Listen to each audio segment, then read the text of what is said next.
Very good morning, one and all. I'm Dr. Neha Dubey, Assistant Professor at SIRTE College, Bhopal, in the Department of MBA. Today, I'm going to discuss the topic of research methodology, and name of topic is research design. So let's start with the topic.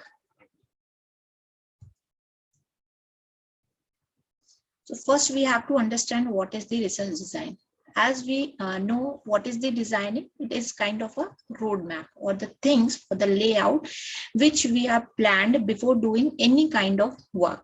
So same as that, research design is a broad plan that states objective of research project and provides the guidelines what is to be done to realize those objectives.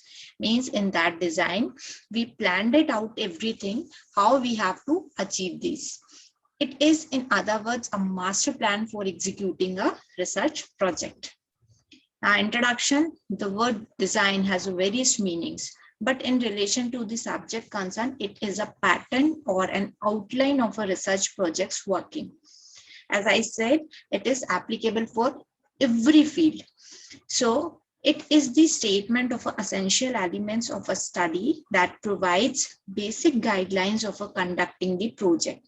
It is same as that the blueprint of architect's work.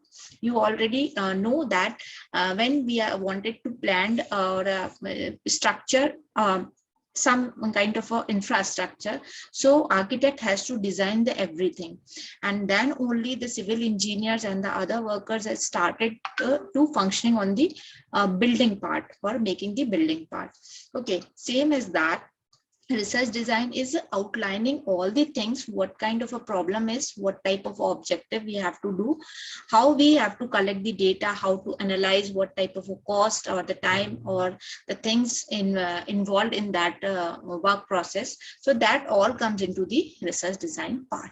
So definition is, research design is a broad framework that states the total pattern of a conducting research project. It specifies objectives, data collection and analysis methods, time, cost, responsibility, probable outcome, and the actions.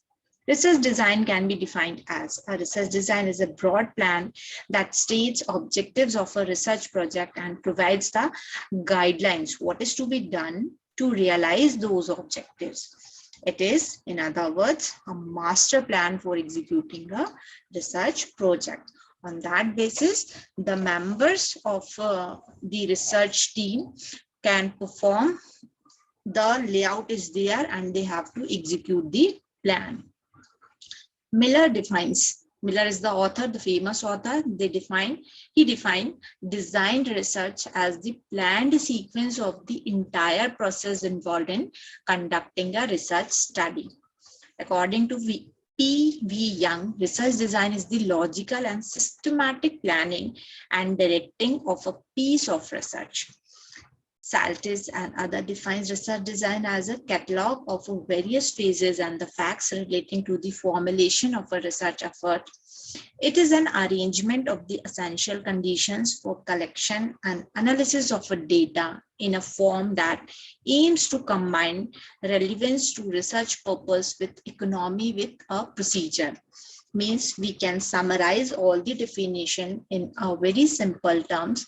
It is a roadmap or it is a layout designed or planned before starting any research work. In that, we specified all the steps involved for attainment of the objectives so that we can come at the conclusion. Now, the characteristic features of a good research design. As a blueprint, the research design may be best be only tentative and useful to the extent of providing the researcher with a series of a guide post to keep him headed in the right direction. Means what is the importance of that? If we have any plan or if we have any design on which we have to work, so we have a proper direction in which we have to move it out. Okay, if there is no clarity in the planning part, so the execution can become very difficult. Although every design has its own strengths and weaknesses, and simultaneously the possibility of a single perfect research design is difficult. A good research design is often believed to possess characteristic features like the flexibility, appropriateness, efficiency, economically sound, and so on. So a design which minimizes the bias and maximizes the reliability of data is construed as a good design. These kind of things we have to take in care when we design the research design. Similarly, the design giving the smallest experimental error is considered to be best design, and the design yielding maximal information covering the various aspects of a problem is construed as a most efficient design because it is appropriate to the research problem. Hence, consideration of a design as a good depends too much upon the objective of research problem and also the nature of the problem under the investigation. Now, a good research design should always fulfill the following 4 conditions: objectivity, reliability, validity, and generalizability. What is objectivity? The findings are said to be objective when they pertain to the method of data collection and the scoring of the responses. A good research design should permit fairly objective measuring instruments in which every observer visualizing a performance comes to the same conclusion. Means it should be objective so that when we are going to collect the data, so everyone go through the same kind of a situations or feel the same pattern, and they can give the proper answers or the conclusions so that you can collect it on a similar basis. Now, the reliability. The questions of a reliability of a knowledge is usually raised when the presence of a problem arises in the knower a demand, not only for something more than mere conjecture, but for something for which it shall be useful in a given situation, and perhaps in the other situations also. A reliable knowledge means any claim that is substantiated as a trustworthy for a given purpose. Means if we are collecting the data from some sources, so we can rely on that. The authentication or the reliability is much more be effective or required in our research work. If the sources are not reliable, so the data collection is not up to the mark, so the outcome or the conclusion is not come as we expected, or it is not trustworthy.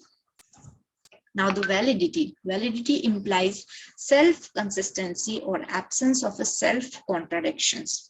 It is identified with a formal truth or the self-consistency. Valid reasoning conforms to the rules of correct reasoning. It is that type of a reasoning where the conclusions automatically follow from the premises legitimately. Means the valid sources cannot be like that. Means it cannot be self-contradictory. Means the data where we collected has the validity point. Means the reasoning confirms that the rules are correct for that purpose. Now, the generalizability, the degree of a generalizability is known in terms of the replicability and reproducibility of the findings in spite of a different measures and settings respectively. Means it can be, the research can be generalized. In means if we are doing certain problem or we can sort it out certain problem, so the similar situations comes in a near future or after some years, so this research can be helpful for that, so that the times and the cost involvement can be minimized at that time. That's why it is known, it should be like the generalizability feature.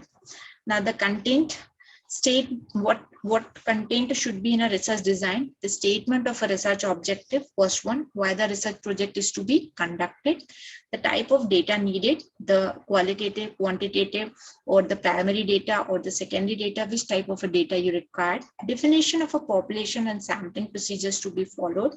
Means what is the problem criteria which are referring to that, and the sources you are choosing or the target population you are choosing, it should be resemble so that the problem can be sorted out. The time, cost, and the responsibility specification should be there. Methods, phase, and the procedure which you have to use for the collection of a data and analysis. Tools and methods which is used to be analyze the data, and probable output or the research outcomes, and possible action to be taken based on those outcomes. Means what can be the outcome, how it can be improved, and what kind of a modification it required, and also specifies the future scope it can be done in this research.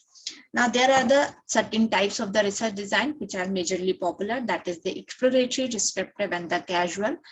Here I took a table which shows the basic things about these types of research design.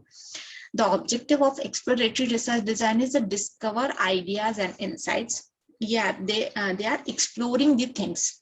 Descriptive, the already done things has to be described.